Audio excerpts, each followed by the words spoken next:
Good morning, ladies and gentlemen. Welcome to Living with S. I'm Sharon Wandia, and we are at Aromatics Spa.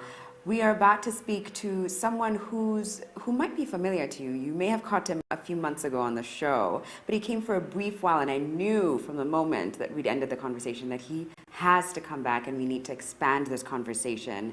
Our conversation then was on gut health, but we're going to expand that into mental health and see in which ways our digestive system, trauma can affect our mental health, and then also see how we heal and move forward from that. His name is Dr. Amit Agarwal, and he's a naturopathic doctor and a psychotherapist. Hello and welcome. Thank you. You got the words right. I got everything right. High five. We're off to a great Awesome. start. Okay. So, well, first things first, how are you? And I'm how doing have you good. been? Yeah. Doing good. I just went for a run to prepare and discharge stress, which we'll talk about. Yeah. So I'm ready. Oh, God. Do you know, I can't even begin to express how much I'm buzzing from where I know this conversation will go and the Awesome. things that will come out of this. And so even before we begin, why don't you start by explaining what naturopathy is and what a naturopathic doctor does? Okay. So as a naturopathic doctor, we're trained in the medical sciences, and then we add holistic therapies such as diet, nutrition, homeopathy, acupuncture, certain body therapies. And so we treat holistically. So we're looking to treat the root cause, and that's what I want to teach everyone today is how to really get to the root cause of mental health rather than suppressing symptoms. Yeah. Right. It's great taking medications to save your life and to manage your feelings. Yeah. At the same time, there's avenues we can use to treat the root cause so that you feel better for longer and you have less trauma and pain stored in your body and your mind. And I love that, again, you take a holistic approach because it's the easy approach. Well, I don't know if it's easy, but the quick approach is take some medicine, you'll be fine. Yeah. But you say, actually, let's look at your diet, let's look at your gut health, let's look at your mental state, let's look at how there might be psychosomatic symptoms that are affecting you. So it's not just a backache, it's actually trauma from when you were 10. Exactly. And I love that we go deep. We'll go deep. Okay, so let's start off with the digestive system and how it affects mental health, which Okay. the first time I even heard of that concept, I was like, what does that even mean? How can you know? But this is different Yeah. from here. Yeah. So how is it connected? How do they communicate? How does our gut and our body, Okay. liver communicate with our, Okay. yeah. So we've been trained to look at the body separately. Yeah. Like this is a head and this is a gut. Right, yeah. But really, we're a blob. Everything is interconnected in our body. So we have a stomach and we have a digestive system, right? And your digestive system is like a lining, kept healthy by good bacteria and good food. Now this lining keeps all the junk out of your blood. It's like protective and it absorbs only the good nutrients. It's supposed to. Yeah. Now what happens is when we've had too much medications, too many chemicals in our foods, too many pesticides, even the birth control pill, different things, right? And the wrong type of foods, the good bacteria get killed off. Yeah, and we create what we call a dysbiosis. And the lining of the intestines gets damaged.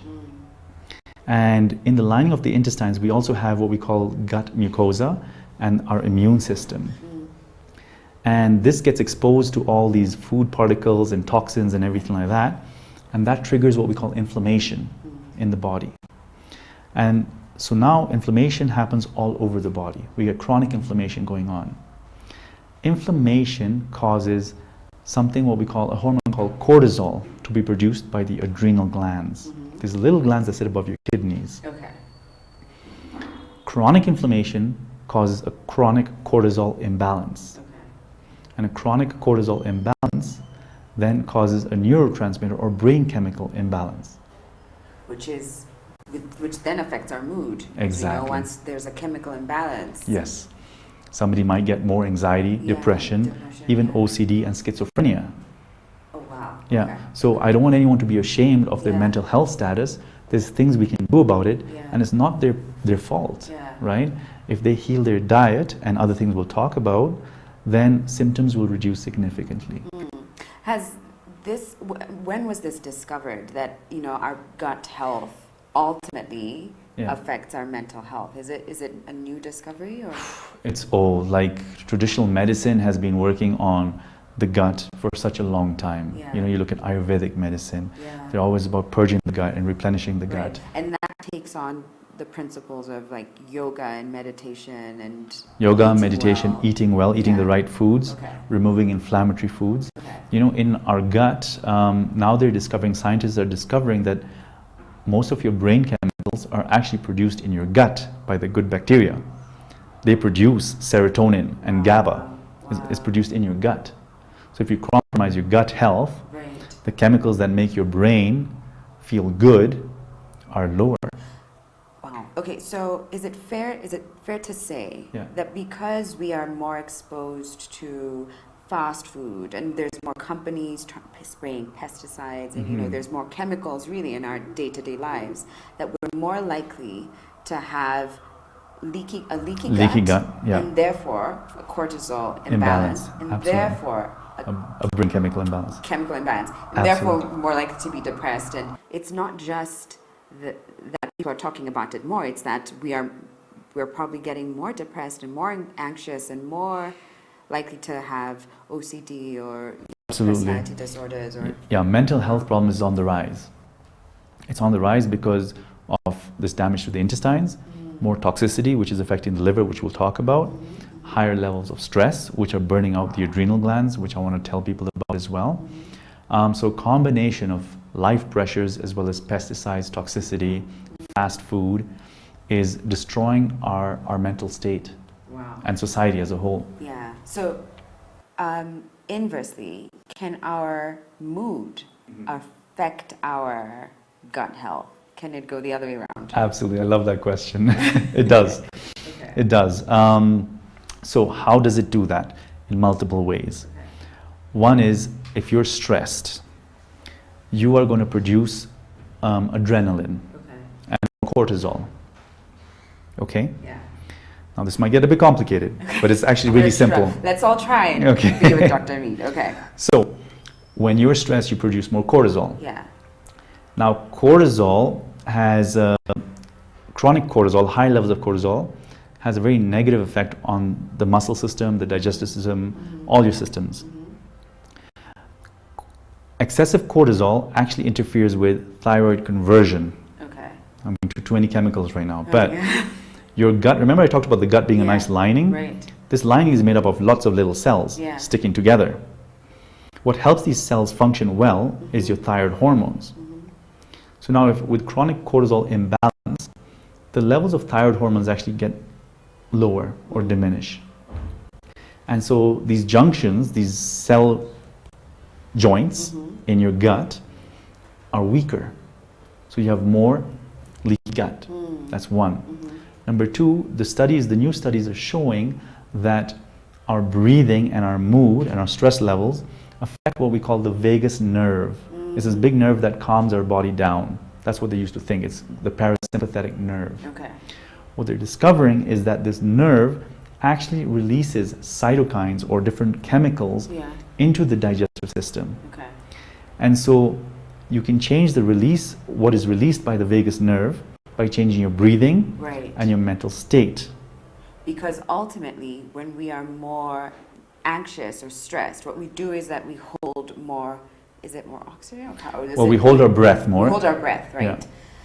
But if you release and breathe differently, and you pause, and you take in, then you cause, you try and balance it out. You balance things out, you actually calm down the nervous system, and this big nerve called the vagus nerve releases different chemicals into the digestive system.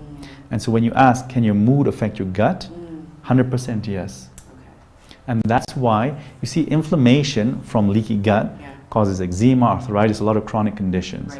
And when people are stressed, their symptoms get worse. Why? Because stress increases your cortisol levels and therefore causes more of an imbalance in all these organ systems. So in your book, you also touch on the liver. He, by the way, and you need to get your hands on this book, he's the author of Heal Your Body, Cure Your Mind. So can you tell us how that affects your mental health. Yeah. So the liver is my favorite organ Mm-hmm. because it's often ignored in modern medicine and even in natural medicine. You know, everyone's focusing on the gut, but the liver is the master organ according to Chinese medicine. Mm-hmm. Now, the liver removes toxins from the body, and the liver produces this juice called bile, which it pours into your intestines, and to help digestion, but also to help your body detoxify so everything goes out in your poop. So now, with chronic inflammation in your body, your liver also becomes inflamed. Chronic inflammation also creates more toxicity in your body. I call it autotoxicity. A combination of chronic and inflamed liver and too many toxins puts a big burden on the liver. So it detoxifies less. It's not as strong. Okay. Produces less bile. When it produces less bile, you get more gas, bloating, indigestion, constipation, a worsening of leaky gut, Yeah. then a worsening of inflammation, Yeah. and a worsening of brain chemicals. So it's connected. It's all interconnected. Yeah.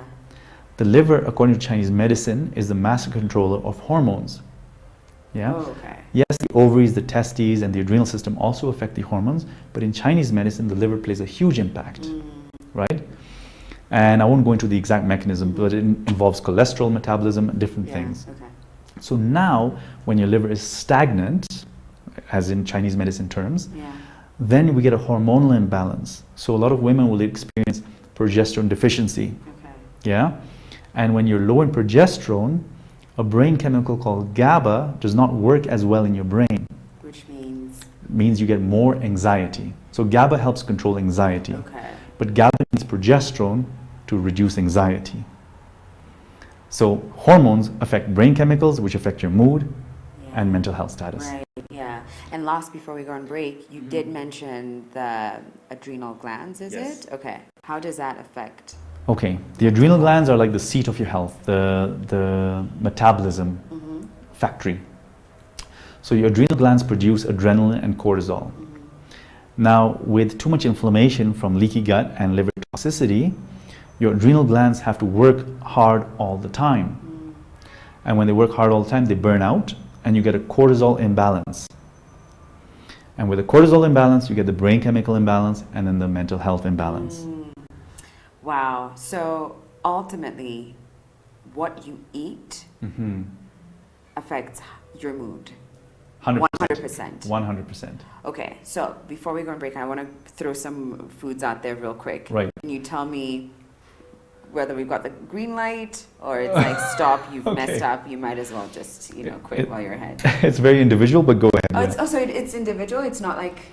It is very individual. Each person has a different sensitivity to different foods. There are a certain group of foods that we're finding people are more sensitive to.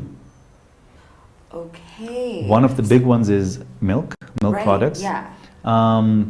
It seems more and more people are lactose intolerant. Right. One. Also, a lot of milk products have a lot of hormones in it, so it disrupts our hormonal imbalance. And then... and by hormones, you're talking about animal hormones? Or yeah, they have artificial hormones. oh, Yeah, even artificial. Well, they inject our cows and stuff with hormones to help them produce more milk, right? Oh gosh, yes. Or they give them a lot of antibiotics. So the milk we're having is full of chemicals. Yeah. And then a lot of people are sensitive to wheat, right? Because there's a high content of gluten. Right. Yeah. Especially genetically modified wheat has a higher concentration of gluten, which our body is not designed to digest really well. Right. So it creates more inflammatory damage. Then the thing is also, they're spraying what we call glycophosphates, a lot of pesticides Right. on the wheat and a lot of crops nowadays. Yeah. And so new studies are contemplating whether it's a gluten sensitivity or a glycophosphate sensitivity that's disrupting our gut environment. Oh, I can't pronounce the second word, but I'm praying it's the second one. Because you love your wheat. The other day I was like, oh my God, I finally, because the last time we met, you told me about spelt bread, and I was like, oh, I tried spelt bread, it's so good, but I found out it still has gluten. And you're like, just a little, it's okay. Yeah. So, please God, if you're listening, just like hook us up with that one. Just throw it to the pesticides. Okay. All right.